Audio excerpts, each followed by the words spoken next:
പാട്ട് പാടുമ്പോൾ സന്തോഷമുണ്ടാവുന്നുണ്ടെങ്കിൽ പാട്ട് ലഹരിയാണ്, ഡാൻസ് ലഹരിയാണ്, ചെടി വളർത്തുന്നത് കാണുമ്പോൾ ചെടി വളർത്തൽ ലഹരിയാണ്. ഇനി പള്ളിയിൽ പോകുമ്പോൾ നിസ്കരിക്കുമ്പോൾ സന്തോഷമുണ്ടാവുന്നുണ്ട് എങ്കിൽ പള്ളിയും നിസ്കാരവും ലഹരിയാണ്. പാവങ്ങളെ സഹായിക്കുമ്പോൾ സന്തോഷമുണ്ടാവുന്നുണ്ട് എങ്കിൽ പാവങ്ങളെ സഹായിക്കുന്നത് ഒരു ലഹരിയാണ്. ഇനി അങ്ങനെ എന്താണോ കാണാൻ തോന്നുന്നത് അതെല്ലാം ലഹരിയാണ്. നിങ്ങളേതാ ഇല്ല എന്ന് പറഞ്ഞേ? നിങ്ങളെ ലഹരി എന്ന് പറയുമ്പോൾ നിങ്ങളെ മനസ്സിലേക്ക് ഓടി വന്നത് സിഗരറ്റും കള്ളും കഞ്ചാവുമാണ്. പക്ഷെ നോർമലി ഒരു മനുഷ്യന്റെ മുമ്പിലേക്ക് ലഹരി എന്ന് പറയുമ്പോൾ ഓടി വരേണ്ട സംഗതി എന്താണെന്നറിയോ?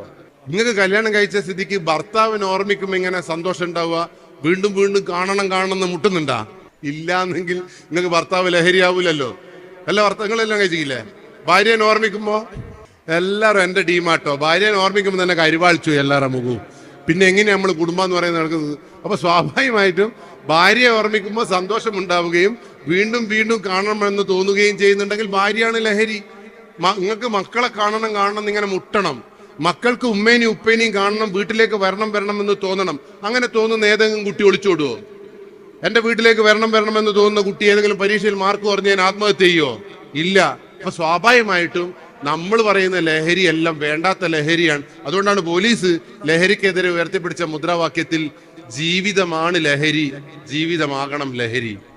മക്കൾക്ക് ഉമ്മയെ കാണുമ്പോൾ സന്തോഷമുണ്ടാവണം, ഉമ്മയ്ക്ക് ഭർത്താവിനെ കാണുമ്പോൾ സന്തോഷം ഉണ്ടാവണം, മക്കൾക്ക് വീട്ടിലേക്ക് വരണമെന്ന് തോന്നണം. അങ്ങനെ ഒരു ലഹരി ഇല്ലാത്തിടത്ത് ഒരു കാരണവശാലും മനുഷ്യജന്മം ഇനി അധികം മുന്നോട്ട് പോകില്ല.